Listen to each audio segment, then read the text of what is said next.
예수 그리스도를 믿는 우리 기독교는 가장 큰 두 가지 절기가 있는데 바로 그것은 부활절과 성탄절입니다. 그렇죠. 부활절과 성탄절이 가장 큰 절기예요.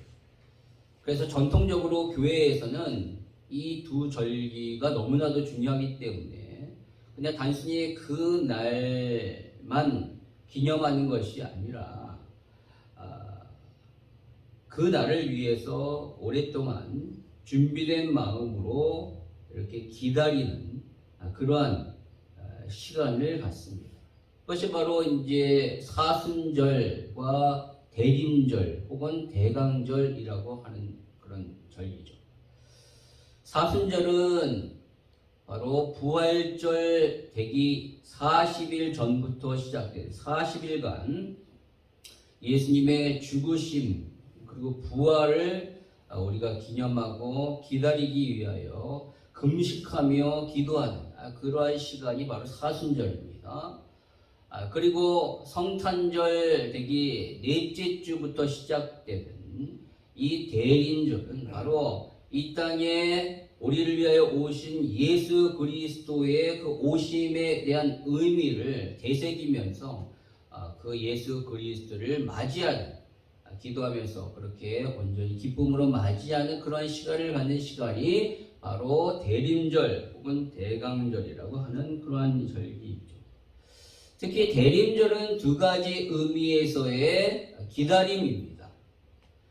뭐냐면은 오실 메시아 예수 그리스도에 대한 기다림. 그러니까 구약시대 때 우리의 성도들은 바로 예수 그리스도 우리를 구원하실 메시아가 오실 것이다 라는 그 메시아의 오실 것에 대한 기다림이 있었던 것이고, 이제 신약시대 때에 있는 저와 여러분은 이미 오신 예수 그리스도 그분이 다시 오실 것을 기다리는 겁니다. 다시 오실 예수 그리스도, 재림하실 예수 그리스도를 기다리는 그런 기다림이 있는 것이죠. 따라서 저와 여러분은 믿음으로 인하여 우리 주 예수 그리스도, 오신 예수 그리스도를 우리의 마음에 이미 영접한 줄 믿습니다. 오신 예수 그리스도를 우리는 기다렸고 그리고 그분을 우리 마음속에 모셨어요.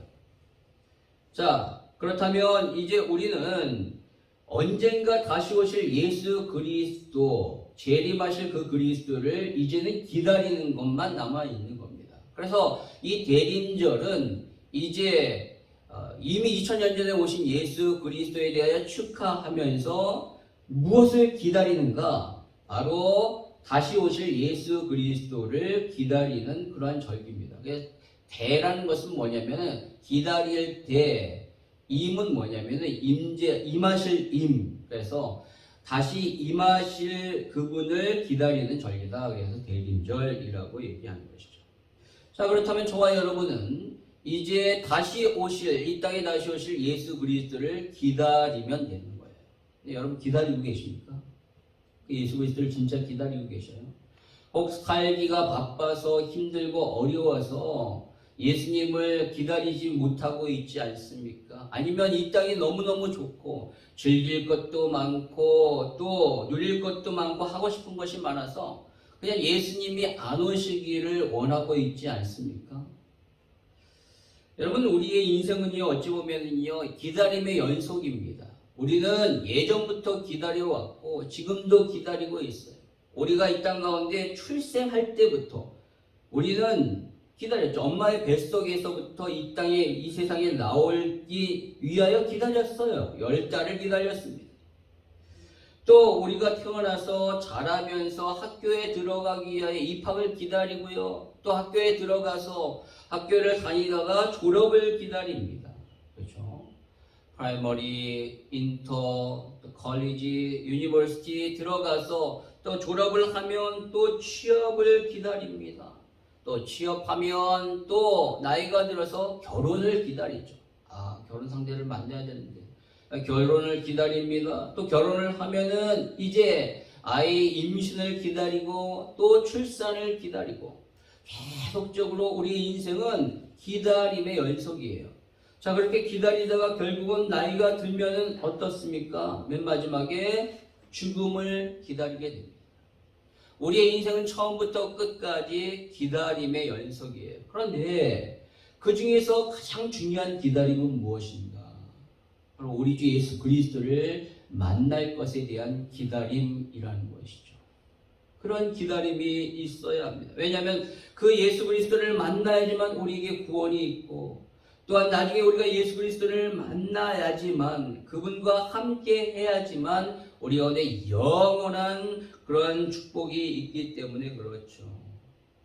오늘 주님을 만나지 못한 분이 있다면 그 주님을 만나기를 기대하시고, 또 만나셨다면 이제 다시 오실 예수 그리스도를 만나기를 기다리는 그러한 마음이 우리 가운데 있어야 될 줄 믿습니다. 그런데 문제는 그렇게 기다리는데, 그렇게 기다릴 때 어떻게 기다리느냐에 따라서 그 기다림의 반응과 결과가 달라진다라는 것이죠. 그러니까 그 기다릴 때 잘 준비되어 기다린다면 그 사람은 그 기다림이 막 설렐 거예요. 막 기대감이 있고 나중에 좋은 결과가 오게 됩니다. 그러나 반대로 그 기다림을 제대로 준비하지 못한 사람에게는 그 기다림이 막 걱정이 되는 거예요. 나중에 막 어떻게 될까? 내가 제대로 준비하지 못해서. 그리고 안 좋은 결과가 올 수 있다는 것이죠. 성경은 다시 오실 예수 그리스도 그분을 만나기 위하여 영적으로 우리가 잘 준비해야 된다라고 말하고 있죠. 그래서 성경에는 깨어서 늘 주님을 맞을 준비를 하라라고 얘기하고 있습니다. 깨어 있다는 것이 육신적으로 24시간 그냥 자지 않고 있다는 것이 아니겠죠. 영적으로 늘 깨어 있어서 주님이 언제 오실런지 모르지만 그때 언제든지 주님을 맞을 수 있는 준비를 하라라는 것이죠. 그랬을 때 우리는 혼인잔치에 들어가게 되고 그 잔치에서 기쁨을 누릴 수 있게 된다라고 성경은 말하고 있습니다. 그래서 늘 주님이 오실 때를 기다리며 잘 영적으로 준비하라. 그래서 이 땅에 보면은 그렇게 예수님이 오실 것을 잘 준비한 사람이 있는가 하면 그렇지 못한 사람도 있다라는 것이죠. 그럼 오늘 본문에 나오는 사가랴라는 사람은 아쉽게도 주의 오심을 제대로 잘 준비하지 못했던 것 같아요. 그래서 그는 안 좋은 일을 당합니다. 사가랴는 어떤 사람인가? 오늘 본문에 보니까 그는 제사장이라고 말하고 있어요. 5절에 보니까 아비야 반열에 있는 제사장이다 라고 말하고 있어요. 여기서 반열이라는 것은 뭐냐면 제사장의 순번을 의미하는 거예요. 제사장이 성전에 가서 이제 제사를 위하여 직무를 하는데 제사장이 굉장히 많거든요. 그 많은 제사장의 순번을 정해서 돌아가면서 그 직무를 하는데 바로 그 당시에는 제사장은 24반열이 있었고요. 그 중에서 아비야는 8번째 차례에 속하는 가문이었어요. 그래서 바로 그 8번째 반열로서 사가랴는 거기에 속하는 제사장이었다라는 거죠. 그러니까 8번째 딱 되면 이 사가랴는 그 성전에 올라가서 제사장 직무를 해야 하는 거예요. 자, 제사장이라고 말하고 있어요. 그러면서 그의 아내는 누구냐? 바로 엘리사벳인데 그녀에 대하여 소개하기를 아론의 자손이다라고 말하고 있습니다. 아론의 자손. 그러면 아론의 자손이라는 것은 바로 12지파 중에서 레위 지파에 속하고 그 중에서도 모세의 형이었던 아론의 가문 가운데 태어난 딸이다라는 거죠. 그 말은 뭐냐면 제사장 가문이라는 거예요. 제사장이 아론의 가문에서 대대적으로 나왔군요. 대제사장이에요. 바로 엘리사벳은 그러한 제사장 가문 출신이다라는 거예요. 따라서 이 두 사람은요, 사가랴도 제사장이라고 했잖아요. 레위 지파 사람이고 또 제사장 가문의 그러한 사람들이 두 사람이 만나서 가정을 이룬 거예요. 성경이 굳이 이렇게 그들의 출신에 대해서 기록한 것은 바로 이들이 정말로 믿음이 좋은, 소위 말하는 믿음 좋은 가문의 출신의 사람이다라는 겁니다. 그래서 6절에 보면 이 두 사람이 하나님 앞에 의인이니 주의 모든 계명과 규례대로 흠이 없이 행하더라 라고 말하고 있어요.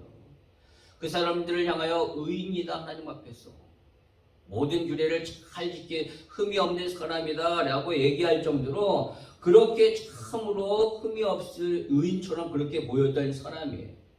그런데 여러분, 믿음이란 무엇인가? 성경이 말하는 믿음이란 뭘까요? 이렇게 모든 율법을 제대로 잘 지키고 그리고 제사장 가문으로서 남들이 부러워할 만한 믿음의 가정 가운데 뼈대에 있는 그런 가정 가운데 태어나서 정말로 남들이 부러워할 만한 믿음의 그러한 가정을 이룬 것 같아서 믿음이 참 좋은 것 같은데 정말로 성경에 말하는 진짜 믿음이 좋다는 것은 뭘까? 단순히 교회를 열심히 다니면 믿음이 좋은 걸까요? 헌금을 많이 하면 믿음이 좋은 걸까요? 봉사를 많이 하면 믿음이 좋은 걸까요? 성경을 많이 읽고 기도를 열심히 하면 믿음이 좋은 걸까요? 아니라 진짜로 믿음이란 뭐냐? 믿음의 대상이신 예수 그리스도를 잘 알고 그분을 닮아가는 것, 그것이 바로 진정한 믿음입니다. 겉으로 드러나는 행위가 아니라 우리의 믿음의 주체이신 그 예수 그리스도를 온전히 알고 깊이 알고 그분을 사랑하며 그분을 따르며 그분의 말씀대로 살고자 노력하여 그분을 닮아가는 것이 진짜 믿음이라는 것이죠. 예. 그래서 포커스가 예수 그리스도에게 있어야 된다는 것이죠. 여러분, 구약의 사람들이 구원을 받았습니까? 구약을 읽을 때 얼마나 믿음의 역사들이 많이 일어나요. 막 놀라운 일들이 벌어지잖아요. 근데 그들이 구원을 받았습니까? 받았죠. 어떻게 받았을까요? 그런 믿음의 역사, 소위 말하는 그런 기적과 이적들이 일어났기 때문에 이 사람 구원받은 거다 라는 것이 아니에요. 구약에 있는 그 사람들이 어떻게 구원을 받았는가? 그것은 바로 하나님이 말씀하신 하나님이 인류를 구원하시기 위하여 보내주시겠다라는 그 메시아 예수 그리스도를 그들 역시도 바라봤기 때문에 구원받은 것입니다. 예수님이 바리새인들에게 뭐라고 말씀하시냐면 요한복음 8장 56절에 너의 조상 아브라함은 나의 때 볼 것을 즐거워하다가 보고 기뻐하였느니라 라고 말하고 있어요. 그러면 이 말은 바로 아브라함 역시도 나를 바라봤기 때문에 그가 구원받았다 라고 얘기하시는 거예요. 근데 아브라함은 2000년 전의 사람이었고 예수님은 그 2000년 이후의 사람이었는데 어떻게 예수님을 바라볼 수 있는가? 그렇게 바라본 것이 믿음이에요. 하나님의 약속하신 분명히 메시아를 보내시겠다라고 분명히 아담과 하와가 범죄했을 때부터 약속하신 그 구원의 약속을 바로 아브라함도 믿고 그 메시아를 바라봤기 때문에 구원받은 것이지 그가 다른 어떤 행위로 인하여 구원받은 것이 아니다라는 겁니다. 아담도 그리고 아벨도 노아도 아브라함도 예수님이 태어나게 모든 그전의 사람들 역시 다 오실 메시아 그분이 어떠한 분이신지는 정확하게 알 수는 없겠죠. 그러나 분명히 하나님의 약속을 믿고 그 오실 메시아를 믿고 바라봤기 때문에 그들 역시도 구원을 받았다라는 것이죠. 따라서 믿음의 포커스는 뭐냐? 행위에 있는 것이 아니라 바로 예수 그리스도에게 있는 거예요. 그렇다면 오늘 이 사가랴는 누구를 기다려야 했을까요? 바로 예수 그리스도를 기다려야 했다는 거죠. 바로 오실 메시아를 기다리는 것, 그것이 진짜 믿음이에요. 진짜 믿음이 좋은 거예요. 그냥 제사장이기 때문에 믿음이 좋은 것, 열심히 했기 때문에 믿음이 좋은 것이 아니라 그 모든 것의 가장 중심은 뭐냐면 제사를 왜 드려요? 예수 그리스도의 그 십자가를 예표하기 위하여 제사를 드리는 건데 실제 대신 그 예수 그리스도를 바라보고 기다리지 않으면 아무리 그 제사를 많이 드린다 할지라도 그것은 나에게 아무 효력이 없는 거예요. 의미가 없는 거예요. 그것으로 구원받을 수 없는 것이죠. 그 실체 되신 예수 그리스도를 바라보고 그 그리스도가 오실 것을 기대하며 그 그리스도를 진정으로 맞이할 때 구원이 임하게 되는 것이죠. 따라서 오늘 이 사가랴는 누구를 기다려야 하는가? 제사장으로서 바로 오실 메시아 그 그리스도를 기다려야 했다는 것이죠. 그것이 진짜 믿음의 사람이에요. 그런데 안타깝게도 그렇지 못했던 것 같아요. 그가 기다렸던 것은 뭔가 예수 그리스도 오실 메시아가 아니라 바로 자식이었어요. 자식. 아들을 기다렸던 것입니다. 왜냐하면 그에게 자식이 없었기 때문에 그렇다라는 거죠. 오늘 7절의 말씀을 보니까 그의 아내 엘리사벳이 잉태하지 못해서 자식이 없어요. 두 사람은 나이가 많았다라고 말하고 있습니다. 당시 자식이 없다라는 거, 후손이 없다는 것은 하나님으로부터 저주를 받았다라고 사람들이 생각했어요. 더군다나 제사장인데 자식이 없으니까 얼마나 그 사람들 마음속에 큰 수치가 있겠습니까? 그래서 나중에 이 엘리사벳이 하나님의 은혜 가운데 아이를 잉태하게 됐죠. 그때 그의 고백을 통하여 그가 얼마나 그동안에 괴로웠는지를 알 수 있어요. 보니까 25절에 주께서 나를 돌보시는 날에 사람들 앞에서 내 부끄러움을 없게 하시려고 이렇게 행하심이라 하더라. 잉태되었을 때 내 부끄러움을 없게 하시려고 이제 잉태하게 하셨군요. 자식이 없었던 것이 너무나도 수치스러웠다는 거죠. 너무나도 부끄러웠다는 거예요. 자식이 없으면 그렇습니다. 얼마나 간절히 갖기를 원하는데 계속적으로 없으니까 얼마나 마음이 아프고 힘들고 어렵겠어요. 그 마음의 상처, 괴로움은 이루 말할 수 없었다는 것이죠. 그렇기 때문에 이들 어떻게 했겠어요? 사가랴는 간절히 하나님 앞에 기도했겠죠. 자식을 달라고 간절히 기도했다라는 거예요. 그것을 어떻게 할 수 있는가? 오늘 성전에 나타난 천사 가브리엘이 이 사가랴에게 이렇게 얘기합니다. 13절의 말씀을 보니까 천사가 그에게 이르되 사가랴여 무서워하지 말라.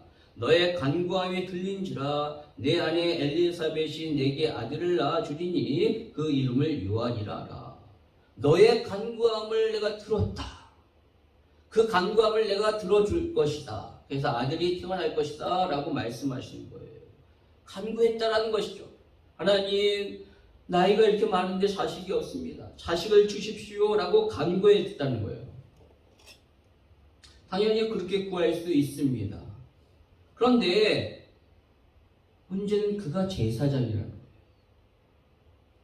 그 말은 그가 개인의 기도 제목보다 더 중요한 기도 제목이 있는데 그것이 바로 뭐냐? 메시아를 기다리는 것이라는 것이죠. 그것이 우선되어야 한다는 거예요.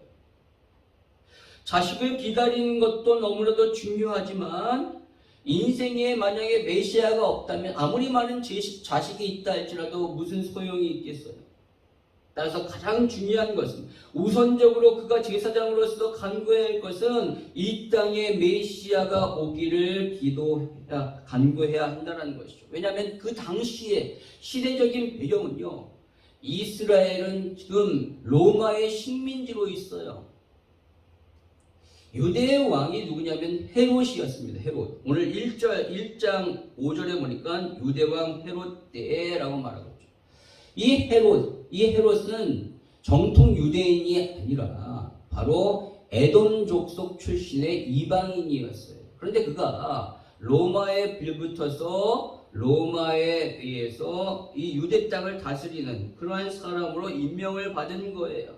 따라서 지금 이 이스라엘 유대인들은요, 나라를 잃어버리고 주권을 상실하고 식민지로서 너무나도 고통 가운데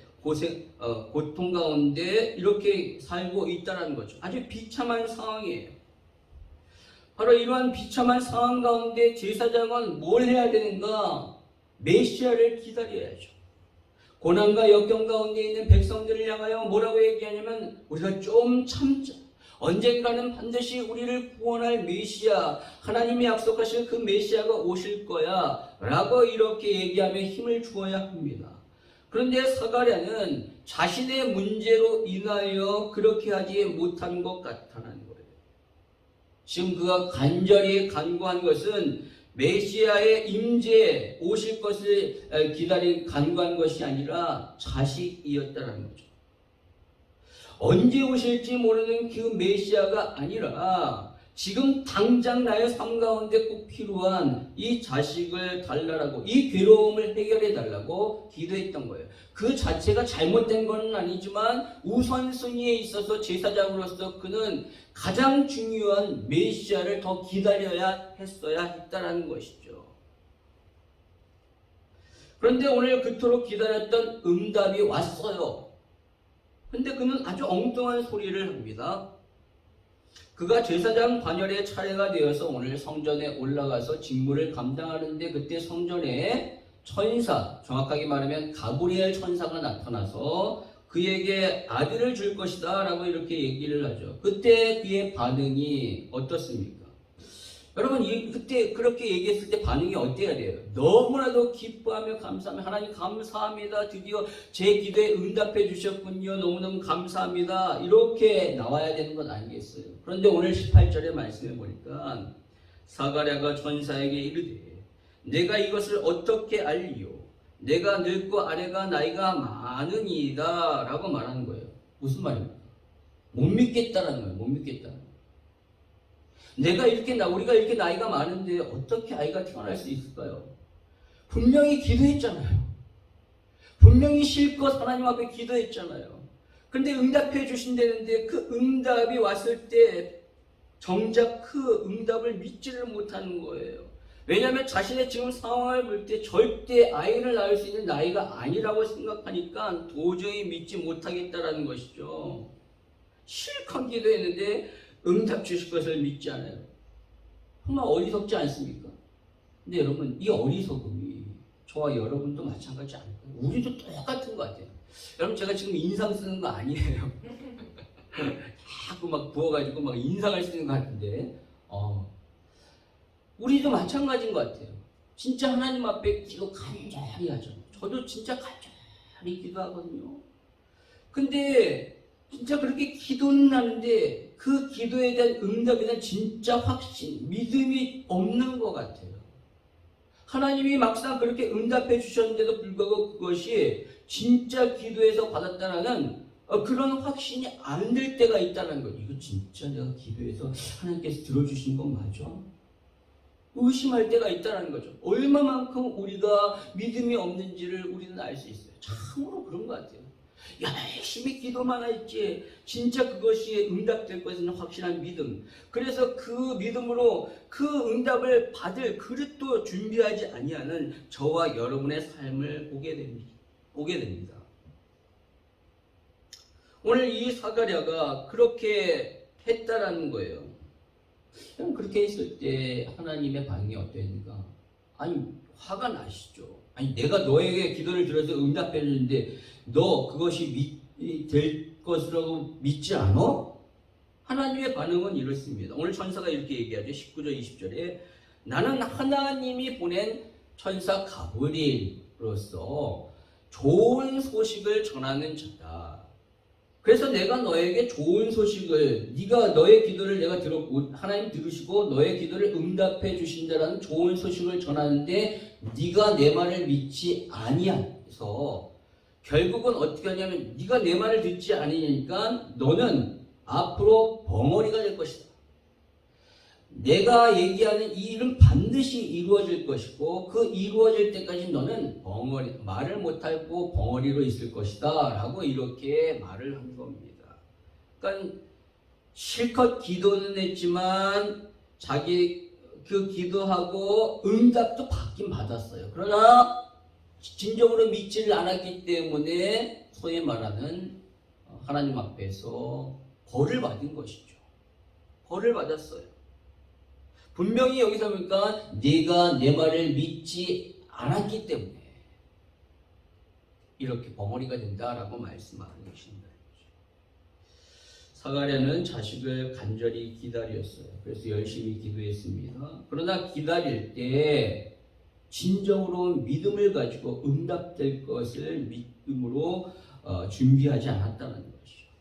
그래서 응답은 받았지만 그와 함께 벌도 함께 받았던 것을 보게 돼요. 그래도 한 가지 좀 잘한 것이 있다면 그가 천사 앞에 이렇게 얘기했다는 것이죠. 자신은 늙고 아내는 나이가 많기 때문에 안 될 것 같습니다 라고 이렇게 얘기했다는 것이죠. 만약에 자신도 늙고 아내도 늙어서 안 될 것 같습니다 라고 얘기했다면 가브리엘 천사가 엘리사벳을 만났을 때 야, 네 남편이 너보고 늙었다고 얘기했더라고. 만약에 그렇게 얘기하면 어쩔 뻔했겠어요. 아이가 문제가 아니라 그 말에 화가 나가지고 열받아가지고 막 그랬으면 큰일 났겠죠. 한국 사람은 나이 드는 것을 참 싫어합니다. 그래서 조금이라도 나이를 깎으려고 하죠. 내년 6월부터 한국에서 보니까 많은 나이로 이제 실행한다라고 얘기를 하더라고요. 많은 사람들이 좋아하는 것 같아요. 한국 사람들은 미국 북동부나 아니면 캐나다 지역에 가면 반드시 가는 곳이 있습니다. 바로 나야가라 폭포예요. 왜 가냐? 거기서 그들은 그렇게 외친다는 겁니다. 나이야 가라! 이렇게 외친다는 거예요. 그만큼 간절히 젊어지고 싶어 하는 거죠. 아무튼 사가랴는 오늘 자신이 기다렸던 응답이 왔음에도 불구하고 그것을 제대로 믿지 못해서 벌을 받았어요. 그런데 반대로 이 사가랴와는 반대로 오늘 누가복음 1장에 또 한 사람의 응답을 받은 사람이 나오는데 그 사람이 누구냐? 마리아입니다. 마리아는 어떠했는가? 오늘 마리아에게 천사가 나타나서 네가 아들을 낳을 것이니 그 이름을 예수라 하라 라고 이렇게 얘기를 했어요. 여러분, 이것은 마리아가 기다렸던 것입니까? 아니죠. 아니에요. 전혀 그는 그 아들이 태어나기를 기도한 적이 없어요. 왜냐하면 지금 그는 정혼한 상태예요. 정식으로 결혼도 하지 않았는데 아들이 있기를 바랐겠습니까? 전혀 그는 기다리지 않았던 일이 발생한 거예요. 만약에 그렇게 아들이 있기를 바랬다면 그것은 부정한 짓을 통해서 된 거겠죠. 따라서 이렇게 천사가 얘기한 것은 전혀 마리아가 받아들이기 힘든, 전혀 바라지 아니하는 그런 거예요. 마리아에게 있어서는 이것은 절대 응답이 아닙니다. 그런데 오늘 천사가 이런 말을 했을 때 그는 어떻게 반응했는가? 처음에는 나는 아직 정식으로 결혼하지 않았기 때문에 남자를 알지 못하는데 어떻게 이런 일이 벌어질 수 있습니까? 라고 의아해하면서 반문했어요. 당연한 반응이겠죠. 자기가 기도하지 않았는데 왜 이런 일이 벌어졌을까라고 이렇게 생각했다는 거죠. 그러나 나중에 그는 뭐라고 얘기하는가? 1장 38절에 보니까 마리아가 이르되 주여 여종이오니 말씀대로 내게 이루어지리다 하매 천사가 떠나가니라 라고 말하고 있어요. 주의 말씀대로 내게 이루어지리다. 어떻게 이렇게 얘기할 수 있어요? 이것은 큰일 날 일이에요. 아직 제대로 결혼하지도 않은 여자가 애를 낳겠습니다 라고 이렇게 얘기한 건 너무너무 큰일 날 일인데 어떻게 이렇게 마리아는 얘기할 수 있었는가? 그것은 바로 마리아는 오실 메시아를 기다렸기 때문에 그렇다는 거예요. 천사가 이 마리아에게 너에게 태어날 아이가 어떠한지에 대하여 얘기를 해줍니다.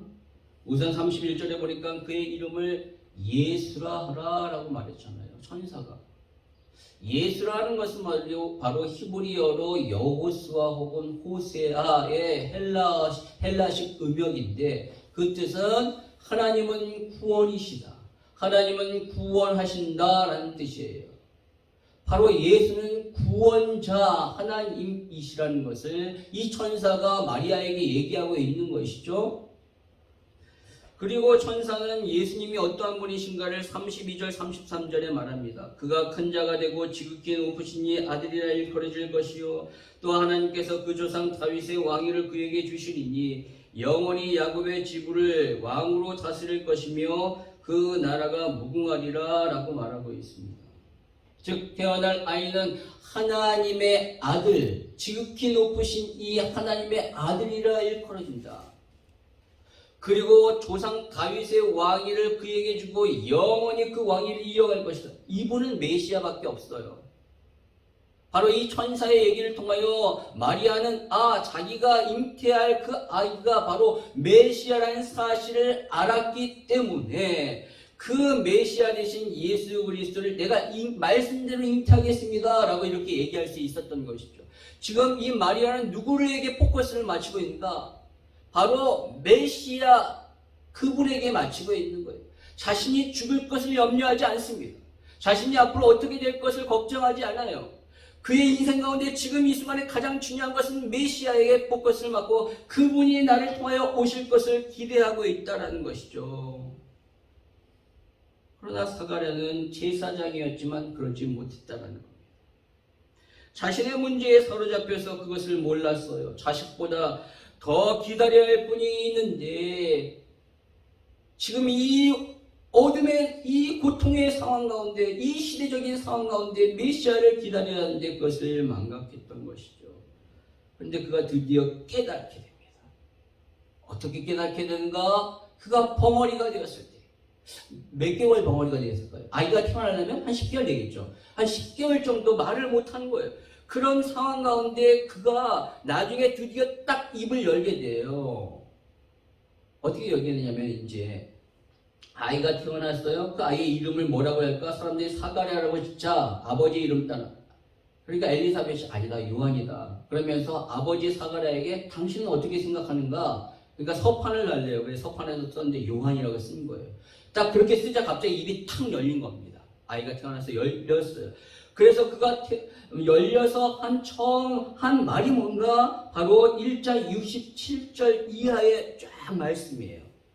이 67절 이하의 쫙 마지막까지 79절까지는 바로 사가랴가 하나님 앞에 입을 열어서 한 그 말인데 예언이라고 나오겠죠. 그 미친 사가랴가 성령의 충만함을 받아 예언하여 이르되 어떠한 예언이었는가? 바로 오실 메시아 그리스도를 찬양하는 그런 내용이에요. 48절에 보니까 찬송하리로다 라고 말하면서 이제 찬송을 하는데 바로 어떻게 뭘 찬송하는가? 69절에서 71절에 우리를 위하여 구원의 불을 그 종 다윗의 집에 일으키셨으니 이것은 주께서 예로부터 거룩한 선지자의 입으로 말씀하신 바와 같이 우리 원수에게서와 우리를 미워하는 모든 자의 손에서 구원하시는 일이라 라고 말합니다. 지금 뭘 노래하고 있는 거예요?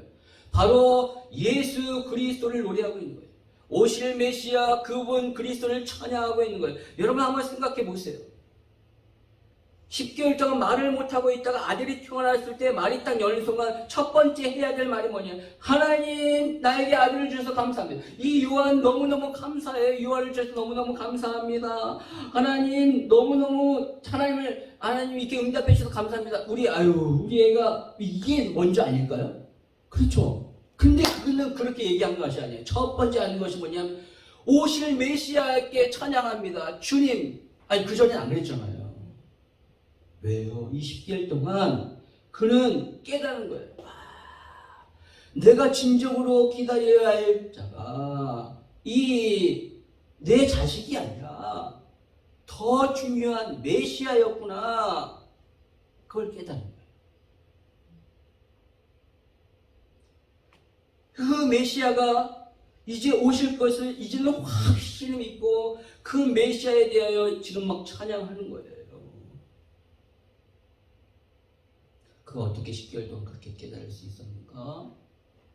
그것은 바로 천사가 그의 태어날 아들 요한에 대해서 이렇게 얘기했기 때문에 그래요. 16절 17절에 보니까 이렇게 얘기합니다. 우리 같이 한번 16절 17절 읽어볼까요? 시작. 이스라엘 자손을 줄곧 그들의 하나님께로 많이 돌아오게 하겠습니다. 그가 또 엘리야의 신령과 능력으로 주 앞에서 먼저 와서 아버지의 마음을 자식에게 거스르는 자를 의인의 슬기에 돌아오게 하고 주를 위하여 세운 백성을 준비하리라. 아멘. 태어날 아이가 이렇다라는 거예요. 태어날 아이가 그냥 아이가 아니라 주 앞에서 먼저 와서 주 메시아를 말하는 거죠. 이 땅에 오실 메시아가 오시기 전에 이 아이는 먼저 와서 백성들을 하나님께로 많이 돌아오게 할 것이다 라고 말하는 거예요. 즉 메시아의 길을 미리 와서 닦아놓는 거예요. 그분이 참 그 메시아 사역을 잘할 수 있도록 미리 와서 사람들의 마음을, 돌짝박 같은 마음을, 그 거친 마음을 이 세례 요한이 와서 회개하라 천국이 가까웠다라고 얘기하면서 사람들로 하여금 회개케 해서 그 정작 오실 메시아를 잘 받아들일 수 있도록 하기 위하여 보낼 자가 이 요한이다라고 선사가 얘기하니까 그거를 이제 드디어 그 말 못하는 상황 가운데 그것을 받고 드디어 깨달은 거예요. 나에게 태어날 그 아이는 단순한 아이가 아니라 바로 메시아 예수 그리스도를 위하여 이 땅에 하는데 오실 분이구나. 그렇기 때문에 그 아이의 태어날 목적과 이유는 메시아라는 것을 분명히 이제는 깨닫게 되는 것이죠. 그래서 그는 입이 터지자마자 했던 것은 바로 그 예수 그리스도를 찬양한 거예요. 바로 오실 메시아 그분이 오셔서 우리를 구원하시게 하심을 하나님 감사합니다 라고 이렇게 송축한 것입니다. 오늘 말씀의 포커스가 뭔가? 저와 여러분이 진정으로 기다려야 할 자는 내 자식도 아니고 내 부모도 아니고 내 친척 누구도 아니라 가장 근본적으로 우리가 기다려야 할 분은 예수 그리스도라는 거예요. 예. 그분으로 인하여 우리가 구원받고 그분으로 인하여 우리가 영원한 생명을 나중에 얻기 때문에 그렇다면 저와 여러분이 이 땅 가운데 진정으로 기다려야 할 분 그 예수 그리스도를 온전히 기다릴 수 있도록 잘 준비하시는 저와 여러분 되길 바랍니다. 사가랴처럼이 아니라 누구처럼? 마리아처럼 그 오실 예수 그리스도를 잘 준비하여 내가 주님 앞에 섰을 때 기쁨으로 하나님 앞에 영광을 돌리는 저와 여러분의 삶이 되기를 주님의 이름으로 축원합니다.